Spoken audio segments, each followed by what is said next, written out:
This afternoon from 2 to 5 p.m. at Eric and Catherine's studio at 105 Clarence Street, there will be a tribute for and an exhibition of paintings by London artist Alan Dayton, who died in May at the age of 64. It's taken this long for family and friends to pull together some sort of memorial because they were so completely blindsided by Dayton's passing. Not even those closest to him knew anything was wrong until very shortly before he died. Dayton may have justified this secrecy as a strategy to spare others anxiety and dread, but shocked as his friends were to learn that he had been so seriously ill, the always shy Dayton never did call attention to himself. Indeed, his forte as London's foremost portraitist was to lavish his attention on others. Born in New York and raised in California, Dayton came north to Canada in 1969 as a draft dodger. After finishing high school and meeting his first wife, he had enrolled in English and art at UCLA, but bailed out in the middle of his second year, unable to keep up the charade. "I didn't know what I wanted to do with my life," he told me in a 1990 interview. "I felt all these pressures. I didn't want to go to Vietnam. I didn't want to be in university just so I could keep out of the army. I came up to Canada as an alternative to going into the army or prison or pretending I was psychotic."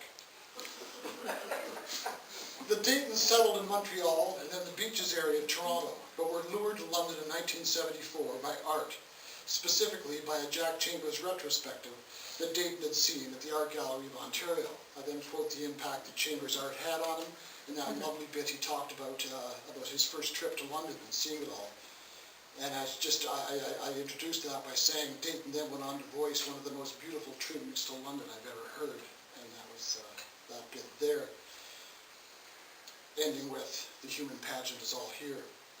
A lot of artists shy away from portraiture. This is partly because it can be a bit of a ghetto that doesn't garner much in the way of critical attention, but also because portraits are so notoriously difficult to do well.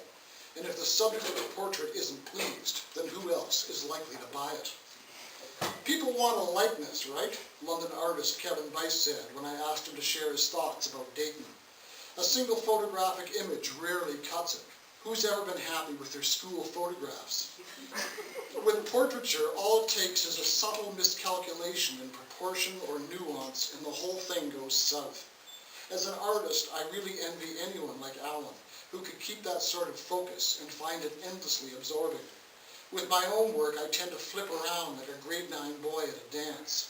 But Alan really had a fascination with portraiture that never seemed to end. In addition to individual commissions, Dayton also developed extensive series on other visual artists, writers, theater people, and perhaps most tellingly, street people.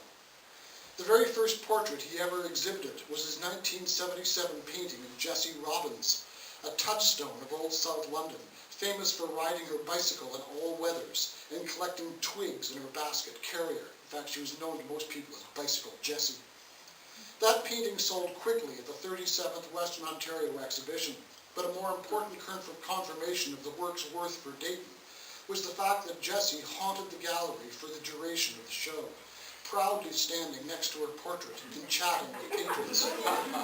It was a glorious moment in which both artist and subject felt that they had been validated. Thank you.